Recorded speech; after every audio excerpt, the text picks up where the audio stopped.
We are looking at where how to learn data structure and algorithms so fast it feels like cheating. I like this video right here. Let's hit it. One fine afternoon, I get an email from Amazon for an application I filled 9 months ago. They had set me up a DSA interview in 4 days without any warning. I had not touched lead code in months, but at the same time, I knew I would regret if I didn't give my best now. So for the next 4 nights and 3 days, I solved almost 100 questions, and the only topic I didn't touch was advanced graph. I instead chose DP because they are way more recurring. And guess what they asked me the first thing in the interview? Literally the hardest question from advanced graph. But I didn't know this at that time. I literally didn't even remember the names of algorithms like Dijkstra or Bellman-Ford. And yet, I somehow managed to solve the question with the most efficient time and memory complexity that someone could have come up with in an interview in just 35 minutes. Boom. Even I was astonished to find this out later after the interview ended. My prefrontal cortex had pulled up a divine clutch. Now, I didn't tell you this story just to show off. In fact, they still rejected me somehow. God, I hate Amazon. Can you guess how many lead code problems I solved to reach this stage? 300, 500, 900? 150. Oh, sorry, less than 150. But I solved those same 150 problems 6 or 7 times. I don't even remember. So, my fellow wolves, what I'm trying to tell you is that 1. The number of problems you solve doesn't matter shit. 2. What matters is an in-depth understanding of the core problem-solving pattern.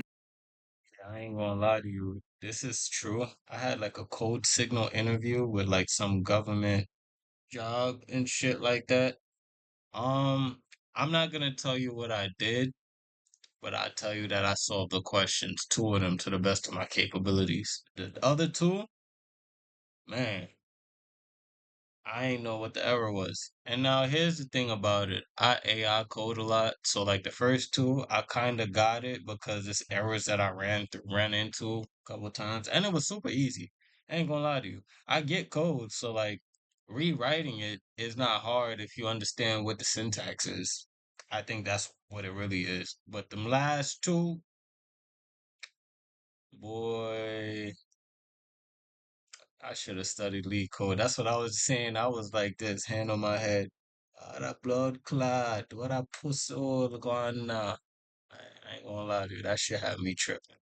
Not just the algorithms, so you can come up with algorithms like Bellman Ford by yourself in an interview, like I did. Complete mastery of your programming language. Now that we have laid down the cornerstones, let's understand the actionable steps we need to take to get you there. The number one mistake people make is not spending enough time with a problem and jumping directly to a solution. I saw this Redditor the other day who solved 350 questions, but they would used to see the solution before even attempting the problem by themselves. It genuinely blows my mind that people do this. Look, before trees, I used to be really bad at coming up with solutions myself, but I made a rule to always spend at least 30 minutes with every single problem. At times, even over an hour. I'd come up with multiple approaches, try, fail, and repeat. If my brain couldn't come up with any solution, I would at least try to code a brute force approach, even though I know it's going to fail on time limit. But it's still a win because you learn a lot. The questions I hate the most are ones which get solved in 10 minutes because they don't even teach me anything. Having solved one extra question on my profile doesn't mean anything. So the key is to spend at least 20 or 30 minutes on each problem.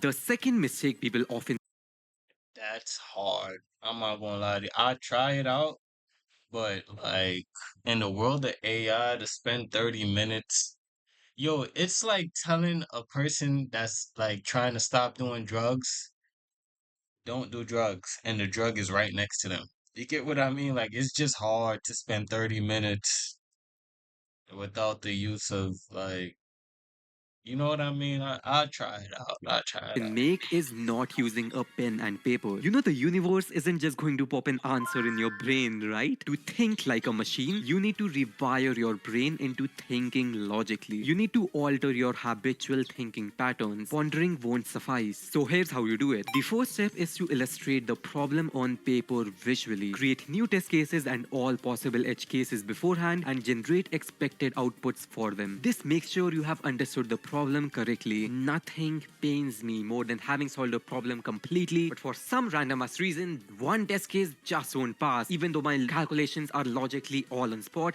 this is literally impossible, you damn compiler, only to realize 45 minutes later that you misunderstood the problem in the first place. The second step is to come up with solution. I literally cannot help you here. This is completely up to your intelligence. The third step is Hey, as long as you said that, like, cause coming up with solutions is not this doesn't come naturally the most. Common sense ain't too common a lot. to You know what I'm visually saying? illustrate your algorithm, see if it passes all the test cases you wrote, compute its complexity, and I usually end up writing some pseudocode as well.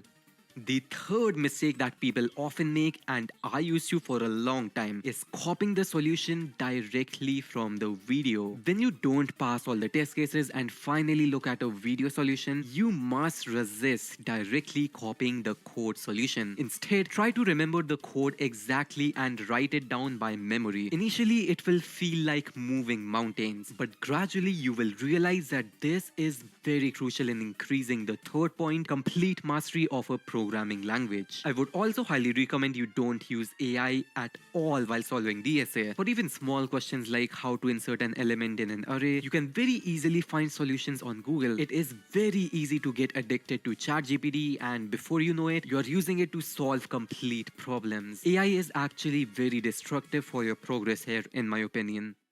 So far, you must have noticed a pattern in every step. To put in a ton of effort, or more specifically, you develop enough concentration to persevere the 30 minutes you spend wrestling with a problem. This is the root of what actually makes DSA so crazy hard for most people. And here's one simple rule that will alter the way you look at programming forever. Stop equating outcomes with success or failure. Start equating progress with success or failure. What this simply means is to stop seeking pleasure every time you solve a problem and stop feeling bad every time you fail one. This metric is meaningless. Instead, you should track your progress by how much you learn that day. This will completely flip your mindset as you begin to focus on how much you learn every single day instead of how many problems you solved that day. This doesn't mean you should feel bad or ashamed if you didn't learn a lot today. That's just part of the journey too, which means you actually did make progress. And hopefully, if you self reflect, you can point out the reasons why you didn't learn a lot today so that those circumstances don't appear in the future again, which again means you actually learned a lot today. So, stop equating outcomes with success or failure. Start.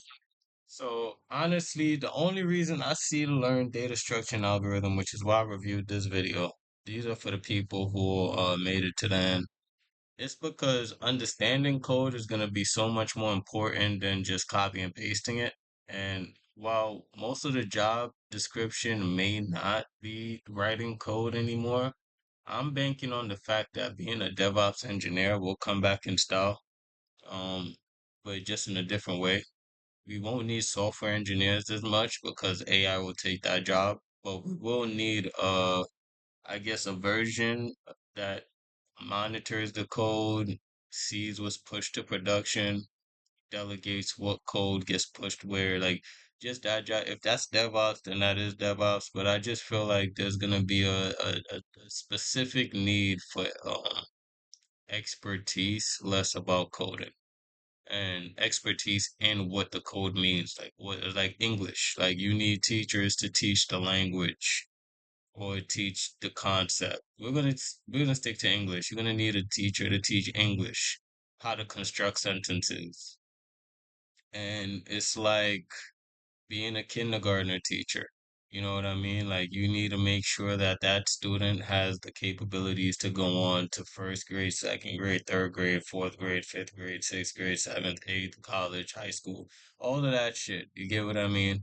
But you still need to be that person that, is the bridge, help them out. Now, those college instructors who they see along the way, those are just different stages of what you're gonna have to do. But I do feel um, like teaching the young kids is more important than teaching the older kids because the older kids had to learn it from somewhere. So that's just my assumption. I'm just trying to think backwards when it comes to job application and job applying. So I want to learn data structure and algorithm, want to learn coding, not to use it for day to days. Probably just use it like a training arc every day. I would just be in a training arc, make my own training, and then be able to like be better than a developer who has 10 years of experience and use AI to my advantage. I hope you did gain value. Make sure you guys subscribe to Manware, subscribe to my channel too, and I'll see you in the next one.